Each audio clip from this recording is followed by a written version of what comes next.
I'm just like, I don't want to play that. I don't want to play that game anymore. I don't want to play that game. Hi guys, welcome back to my channel. My name is Marianakebaso if you've never been here before. As you can tell by the title of this video, today we're going to be talking all about my 2025 ins and outs. So without further ado, let's just go ahead and get into it. So my first in for 2025 is going to be morning knitting. So I've been working on this scarf for literally more than 6 months now at this point, and I just have not been working on it as consistently. So instead of like trying to like carve out time during the day, I'm thinking that in 2025 I'm gonna make it like my morning thing, that like first thing when I wake up is just start morning knitting. That's it. That's what we're starting with in the day. Before we even get out of bed, just knit a couple rows and then start our day. I'm gonna hope that that's gonna help me finish the scarf, you know, before next fall when I hopefully want to use it. So we'll see how that works. Then my next in for 2025 is Black-owned businesses. These, I mean, they're always in for me. Always.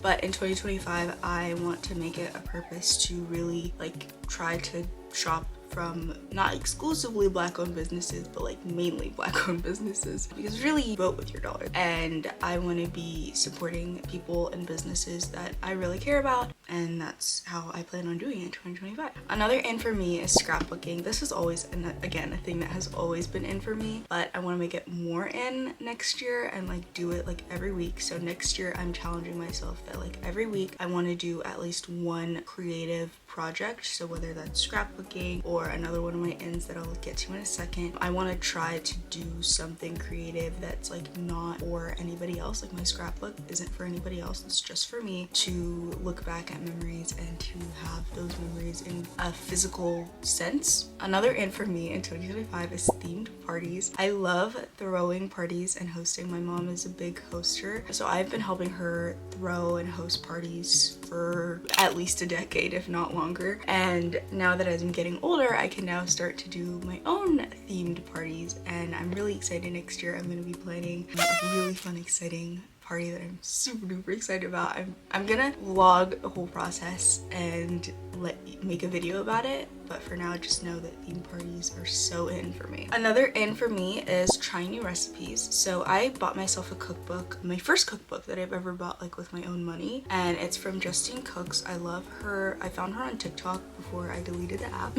So I had followed her on TikTok for at least a year, maybe longer than that, but she just has such innovative and creative recipes that like I wouldn't think to do or try if I was just looking for recipes on my own. So I really like that her YouTube, her social media, and now her book are, you know, inspiring me and forcing me to cook outside of my comfort zone, try different recipes, try different cuisines, try different techniques that I've never, you know, used before in my cooking. So I'm super excited to continue my tradition, and I love trying new recipes, period, but like it's gonna be majorly in for me in 2025, and I'm gonna aim to actually like try. I feel like one of my goals last year for this year was like try a new recipe a month, but I don't think I quite got that. I definitely tried new recipes, but I don't think it was like one a month specifically, but I want to try one a month and then maybe like scrapbook it, you know, 2 in 1. It would be a like, fun, cute thing. Okay, the next in for me is painting. I love painting. I did not pick up painting this year at all, apart from one time when I was making a bulletin board for my work, and even then it wasn't like, oh, like I painted like a whole ton of stuff. So in 2025 I want to bring back my watercolor. I have watercolor paints, I have some acrylic paint. I just want to paint. I haven't painted in forever, and I want to make it a habit again. Like I said, doing one thing creative a week. This is that other creative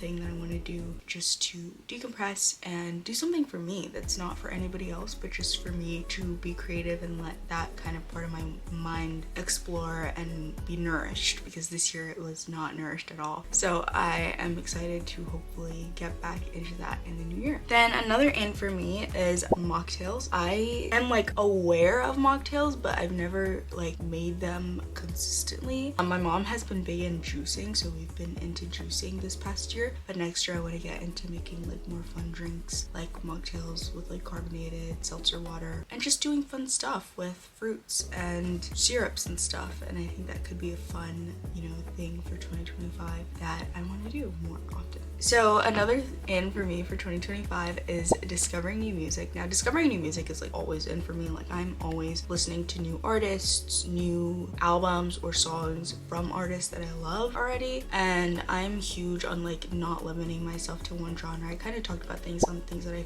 found cool. I think that it's cool when people, you know, don't confine themselves or constrict themselves to one genre. I think it's cooler to like listen to a lot, and I already listened to like a bunch of different artists, a bunch of different genres, but next year I just want to continue to do that. That's a huge in for me. I love finding new artists. I love having cool taste, and I want to go to like more indie concerts next year, because this year I went to like my first, I guess, truly indie concert. It was like the tiniest venue. It was like 500 people, or like it was like 800 capacity or something, and it was just so cool just to like kind of see someone like at the cusp, like right before they're about to get big, and it was really cool. And I want to do that more next year and like find new artists to listen to and then go to their concerts and support them in that way. So that's another in for me. Another in is coloring books. So I have a ton of coloring books. Like, it's not even like I need to get coloring books or I need to get like colored pencils or markers or whatever. Like, I have all of that. I just need to actually like make it a purpose to like color, and that goes into my like once a week do something creative. So coloring can be that like creative thing for me. Just do a couple coloring pages, or even just one. It doesn't have to be a couple, it just needs to be one, so I do something that is, you know, like just for me, again, like something creative just for me. And yeah, another in for me this year, actually I kind of started it already right now, but video essays and documentaries have been a huge in for me right now, and I want to carry it over to the new year. I just think if done right, they can be so informative and really entertaining. I've actually been like listening to them as I drive, because like sometimes the video essay, like you don't have to actually like sit down and watch it to get what's being said. You could just kind of listen to it almost like a podcast. And I have not been in my documentary bag, but I want to get into it in 2025. There's so many cool documentaries that I have saved on like Netflix or Hulu or HBO Max that I want to make it a purpose to watch in 2025, so that I can just learn more about like this cool thing that interests me, or whether it's an artist. Usually it's like an artist or celebrity or social media figure that is older and they're now making a documentary about them, and I think it's cool. I think it's cooler, especially if the documentary is like made with the person that they're actually alive. Like, it's not just like other random people coming in and making a documentary, but it's like that person is like involved and like interviewed, and like they're part of the process, so you're really getting to hear their life in their words. I think that is really cool, and I'm excited to watch more documentaries. One that I'm really excited about is CNN is doing a documentary on Luther Vandross, and I had heard of him like as an artist, but I never really listened to his work until Kendrick put me on when his collab with SZA, and I've just been falling in love with his work. And now there's a documentary coming out about him January 1st, and that's on the new year, so it'll be like my first day of the year I get to do one of my ins. Another big in for me, that, or something that I think is gonna be in, is Velvet. I feel like Velvet hasn't really made a comeback in a while. Like, I feel like it was in like 2016, 2017-ish, but it's kind of fallen off, as you know, trends do. Fashion is very cyclical, but I am making a prediction right now. My little fashion prediction is that Velvet is going to be back in, because I just think it's so cool. Like, I love cool textures, and I feel like Velvet is one of those fabrics that gives you texture and adds some interest. It can be overdone, but if done right, Velvet looks really good and can like really integrate very nicely in an outfit. And I hope that, you know, more people wear Velvet in 2025. I'm gonna be looking for Velvet pieces in 2025, so yeah. Another thing that I think is gonna be in for 2025 is funky boots. I've been obsessed with them. Like, I think that they're so cool, and like boots with patterns have not been that in, but I'm gonna make them in because I'm gonna wear them. And that's gonna be an in for me. No more explanation, just funky boots. Second to last thing that's in for me is Polaroids or film. I feel like this has been in for a while, like probably since like 2022, 2023. But for me personally, they're never going out of style. Like, I'm always gonna be walking around with my digital camera, and I want to get more into taking Polaroids because I have my Polaroid camera and I have film. I just haven't been taking Polaroids, so I want to do that and have that again. Physical photos, physical media is a big in for me. And then the last in for me for 2025 2025 is impractical makeup. I think that, you know, in 2024 we kind of saw like clean girl, like dewy, like very like natural makeup, but in 2025 I want to get more into doing like fun makeup looks. I mean, for me personally, it's not like I always did like a clean girl simple makeup look. I have experimented and had fun with some cool eyeshadow, but next year I will just do it more often, like maybe like once or twice a month, makeup purpose to dress up and do something fun with my makeup. Okay, so we finished our ins. Let's go into our outs. So rapid fire: Drake, Lana Del Rey, Future. Those are all outs for me. Can we leave them in 2024? Please, please, I beg of you. Amazon should have been left since forever, but it's still in for some reason, and I feel like we should make it out. Like, what's going on, guys? And Starbucks. Like, I feel like people forgot about why we were boycotting Starbucks in the first place. This is your reminder. We didn't start boycotting Starbucks because of Palestine. We started boycotting Starbucks because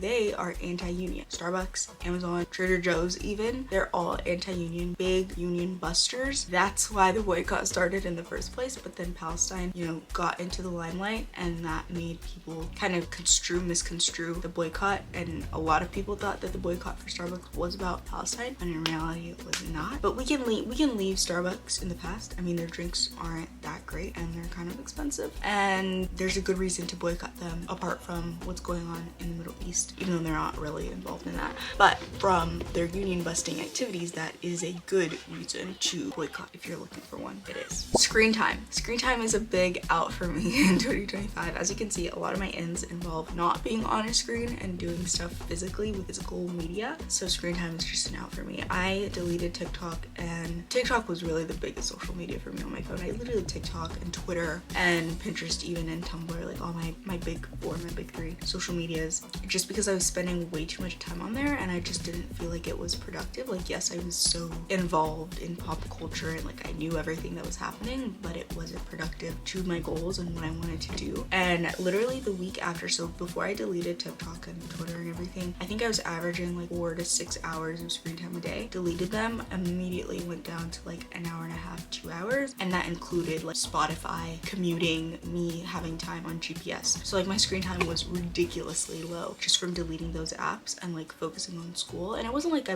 wasn't like having fun. I was miserable. Like, I was still like, I felt good after deleting those apps. So for me, screen time is definitely something that I want to work on continuing to keep down, because it was really nice to not be on my phone and instead focus my time on my goals, and now my hobbies is more a big thing for me in 2025. Another out for me is big friend groups or hangouts. I have just had so much more fun doing like smaller hangouts and having a smaller friend. Like, I don't even have a friend group. I wouldn't even consider myself to be like enmeshed in any one friend group, but I have friends, and some of my friends are friends with each other. But like most of the time, if I wanted to hang out with friends, it's just, for me, I like hanging out with a friend one-on-one, because you're able to talk more freely, you're able to catch up in a very personal way, and I just like smaller hangouts than a bigger hangout. So for me, that's out for 2025. Not like it was in for 2024, but like it's gone right now. Another out is forgetting to do my skincare at night. In 2024, I was not super duper consistent with my skincare, and I want to make it a purpose that in 2025 that I don't forget to do my skincare. Like, every night I am on my ish and I'm doing my skincare every single night, because that's the only way you can see results in your skincare, is if you're doing it consistently. If you're only doing your skincare, like, because for me, my bad habit is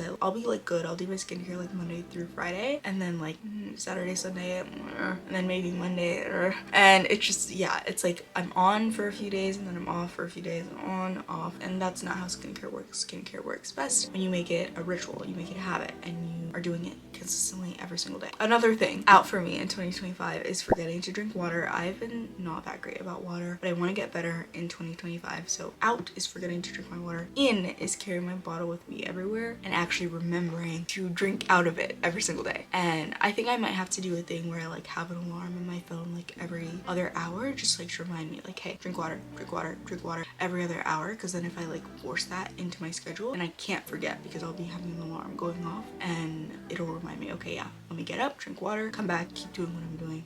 I probably can't have an alarm like during school, but at least for right now while I'm on winter break, I can have that alarm, and then hopefully, you know, I still have 2 more weeks. So, I cannot talk. I still have 2 more weeks of winter break, so I can hopefully make it a bit of a habit to just drink water. Like over time, I won't even need the alarms to remind me, because I'll just naturally, like anytime I'm taking a break or doing something, I'll drink water, and then I won't forget. So it'll truly be a 2025 out. Another out for me is neglecting my physical TBR. So for those of you who don't know what TBR is, it's like your to be read, so books that you have in your possession physically that you have not read. I probably have at least 20-ish books in my physical TBR that I haven't read, which I can knock that out in like January and get them done. I just need to actually do so. I have not been very good about reading my physical TBR. I've been heavy in my Kindle stuff, which is, I hate that Amazon made Kindle, but they did, and Kindle is great. Just being able to have so many books at your fingertips is really cost effective,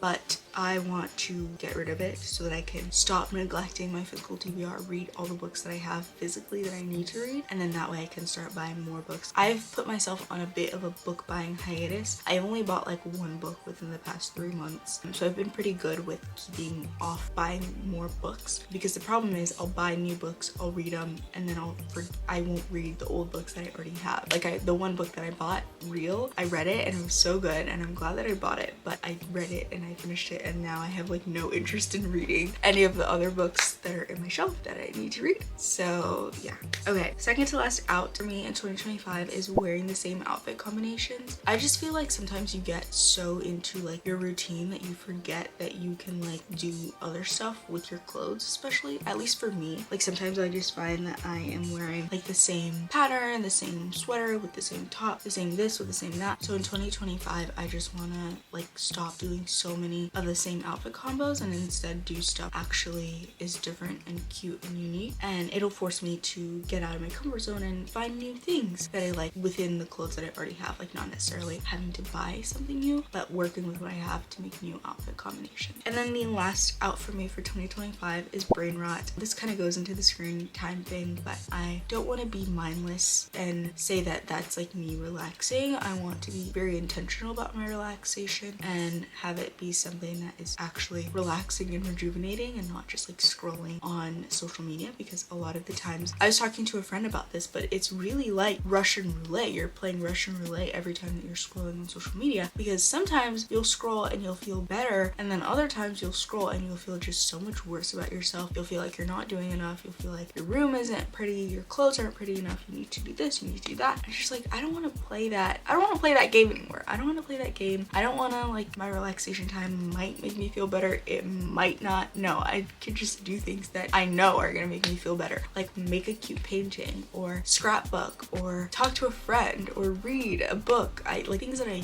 know are gonna make me feel better instead of screen time. So yeah, that's it for this video. I hope you guys enjoyed, and if you did, be sure to leave a like and comment down below. I respond to every single comment, and I'll see you guys next Sunday. Bye.